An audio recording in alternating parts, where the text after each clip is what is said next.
So thank you so much, everyone, once again for gathering today for this event. And we would like to start, first of all, from EU advocacy strategies and how they have been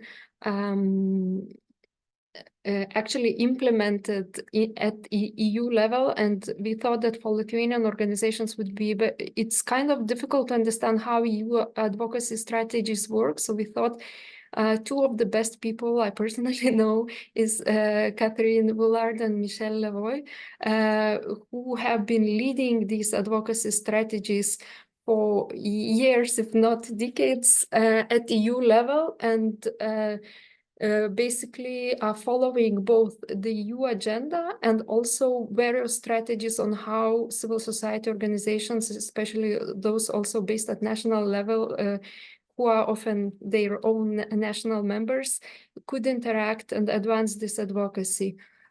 Later on in the second session, we'll move to Alexeis and Thomas to actually see how to get and go about EU actors, and especially how to reach European Parliament and European Commission, and what are other advocacy strategies that could work.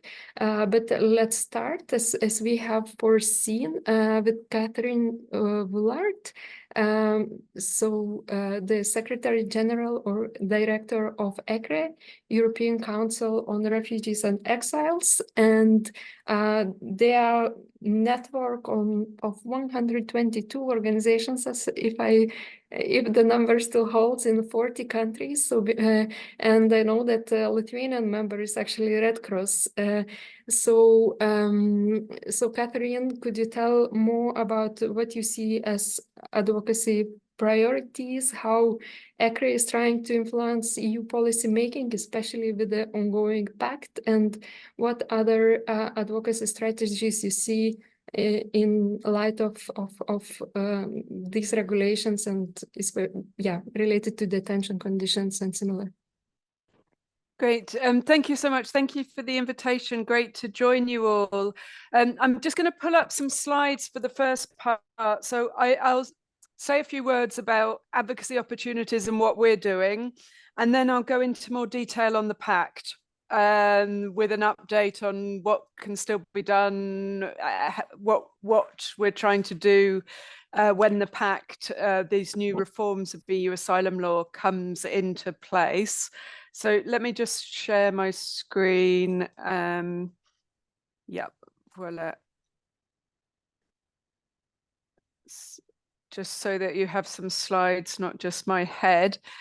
So ECRE, as Lina has mentioned, we're an alliance of 122 NGOs in 40 European countries. And ECRE's aim is to protect and advance the rights of refugees, asylum seekers, all forcibly displaced people who are in Europe, but also looking at Europe's external policies and how they affect forcibly displaced people. A lot of our focus is on a fair and humane asylum system within Europe, which is something we're a long way from. In terms of advocacy, I think our members come together to do collective advocacy. So that is supporting the work that ECRE is doing and then adding their input to our work, but also working jointly on different issues. Of our members, they range from major international NGOs like Norwegian Refugee Council, for instance, to smaller activist organizations and increasingly refugee-led organizations. And that is also, of course, part of advocacy, that the people directly affected are present. In fact, half of our staff members are people with direct experience of displacement as refugees, in exile, and in different ways. And that is also, it's important from a human rights perspective, but it also helps credibility in the advocacy. And there you see the membership, including Lithuania, where we have members. And to note that our main areas of work are three: legal support and litigation, advocacy, and communications. And I mention that because I think the advocacy goes hand in hand with other types of activity. Given the difficult political environment that we're working in on this issue, the hostility towards the rights of people in the move, we have to use other activities and other tools. So for ECRE, for instance, that means litigation. We do a lot of litigation at both the Luxembourg, Strasbourg courts, but also with UN mechanisms, and also supporting litigation at national level, including quite a lot of engagement in Lithuania, for instance, supporting the cases that have gone to Strasbourg against the government after recent changes, and other issues. And I think this was important. It's important when the political environment is hostile, and we sometimes don't get very far with our advocacy, unfortunately. Similarly, communications is important. We have extensive coverage on social media. We do a weekly bulletin with factual information, and we give about 150 interviews to the media every year, including to Lithuanian newspapers when they come for questions and comments. Now, I won't go through the legal support and litigation. Let's go to the advocacy point of our discussion. Now, these are the areas in which we are doing advocacy, and I'll go into more detail on the EU asylum reforms and the pact.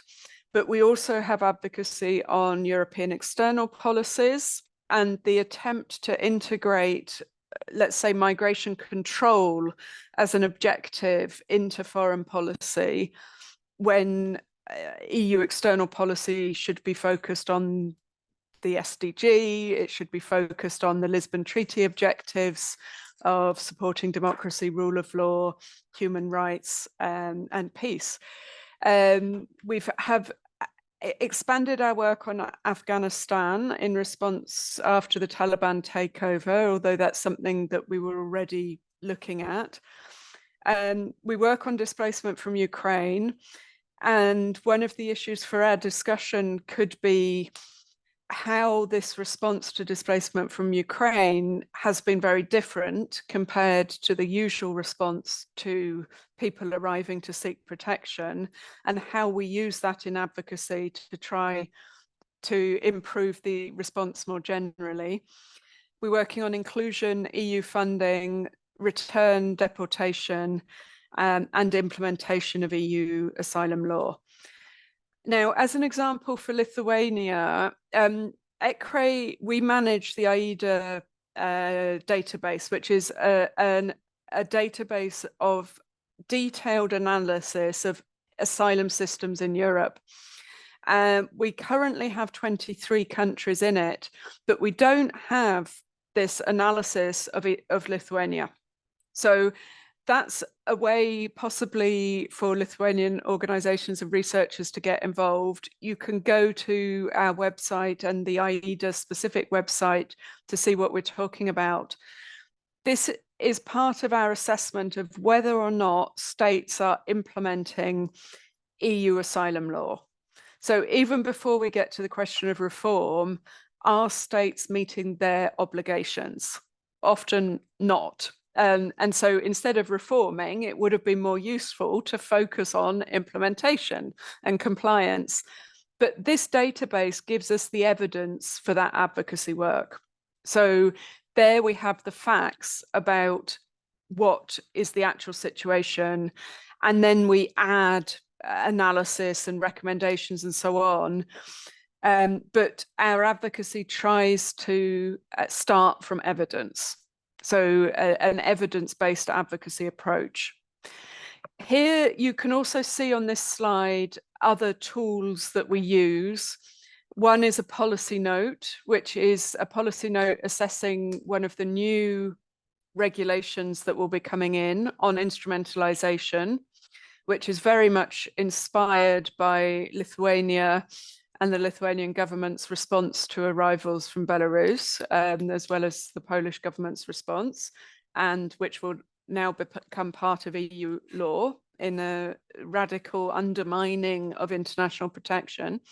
And here you can also see another tool, a joint statement that we put together with multiple other NGOs to issue concerns about those proposals on instrumentalization.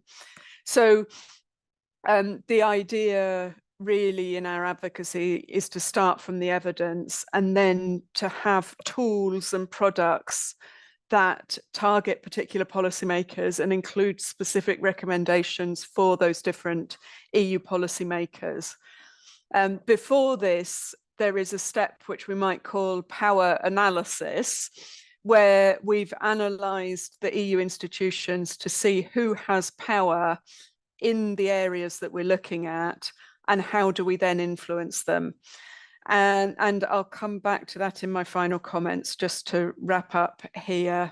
That this is again, on advocacy, I've also added in terms of our approach to advocacy, quite a lot of our work in recent years has been defensive. And that's not ideal because we want also to be promoting new ideas.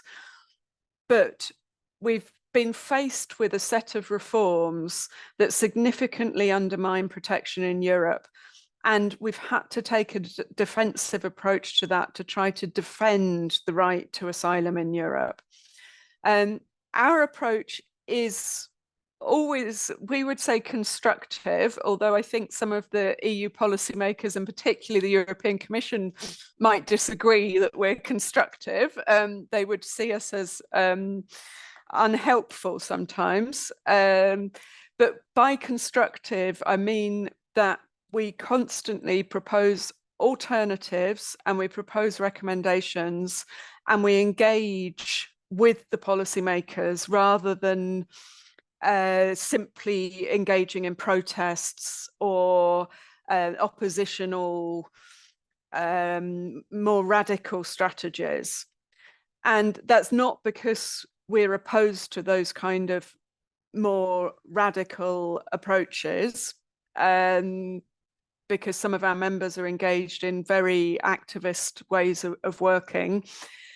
However, ECRE's advocacy in the EU, to be effective, it needs to involve a certain level of engagement with what's coming from the EU institutions. And we try to use persuasion and we try to use what we might call insider advocacy approaches. I'm happy to discuss that in the discussion section. We also have, as a matter of principle, we always include alternatives. Even when we're criticizing, when we're in defensive work, when we're concerned, we always say, well, what would we do? What's the alternative to this? So in the whole of the advocacy on the reform of EU asylum law and the pact, very often policymakers will ask us, well, you don't like the pact, you don't like these reforms, well, what do you want to do? What is your alternative? And there you have to be, of course, ready. So those are some of the main alternatives we would put forward: making asylum work in Europe, compliance with the law, not reform, fill the implementation gaps, which we've identified with our evidence, improve solidarity through reform of Dublin, the one reform that was needed, which is not going to happen, safe and legal routes, as everybody recommends, inclusion through rights, respect and regularization, and foreign policy, external policy, looking at the causes of forced displacement, not trying to block people from fleeing or prevent movement. And then, of course, much more detail under all of these things, but always being ready. So that question of what's your alternative is used. I would say here that we use the word alternative and not the word solution deliberately, because we're sometimes asked by donors or by policymakers or by the media, what is your solution to this problem? You need to come up with solutions. You can't just criticize. And we reject, in a way, the idea of saying that this is about solutions, because the arrival of people seeking protection is not a problem in itself. It's not a refugee problem. It's not a migration problem. It's not something, if it's framed from the beginning as something that's purely negative and you come in with solutions, then that is buying into the premise that the only way to deal with this is to stop people coming. We make the argument that as well as having obligations, it is also in Europe's interest to include people and bring in populations. So it's a bit of a semantic point, but talking about alternatives rather than solutions. And then there, and in terms of the advocacy, where we're trying to influence EU and member state policy and practice, EU external action, and the goals that we put in our objectives. I won't repeat that. And then this is the reinforcing communications work that goes alongside the advocacy, which I won't go into in detail. So sort of concluding on the general, and I'm just going to pull up a slide on the pact, and I'll wrap up with a few comments in answer to the question on the agenda about the pact. In terms of advocacy in general, I think important things to underline, already we have heard in today already this question of Brussels and capitals. EU advocacy is not just about Brussels, and indeed you could even argue that primarily it's not about Brussels, or shouldn't be about Brussels, because the member states are ever more powerful in EU policymaking, and particularly in this area of asylum, which is an EU competence. I mean, sovereignty has been transferred to the EU, but the member states, through their role in the European Council and Council of the EU as ministers, have the most important impact on policymaking. And that we see when we look at the pact and the reforms that have been agreed. That is directly through the Council as the EU body that brings together the member states. It's also through the summit level, the European Council, where heads of government and heads of state and government get involved in this issue. But it's also through influence on the Commission. And the Commission has, in the last 6 to 7 years on this issue, the Commission does what the member states want, or what it perceives the member states to want. So that is a major shift in EU asylum policy making, and the reason for changes in EU asylum law. So the final comments from me on the pact. So here you can see the proposals for reform of EU asylum law. The shorthand that is generally used is this reference to the pact. And in fact, the pact is just one part of all of these reforms. Reforms came in 2016, and some of them will be agreed now. In 2022, the pact was launched, and then in 2021, additional reforms came in the form of the instrumentalization package, again, after primarily in response to events at the borders with Belarus. And this combination of reforms is what we call the pact. There were also some rather more positive reforms in 2022, the legal migration package, but I won't comment on that. The pact, many elements of these reforms were... Catherine, sorry, yes?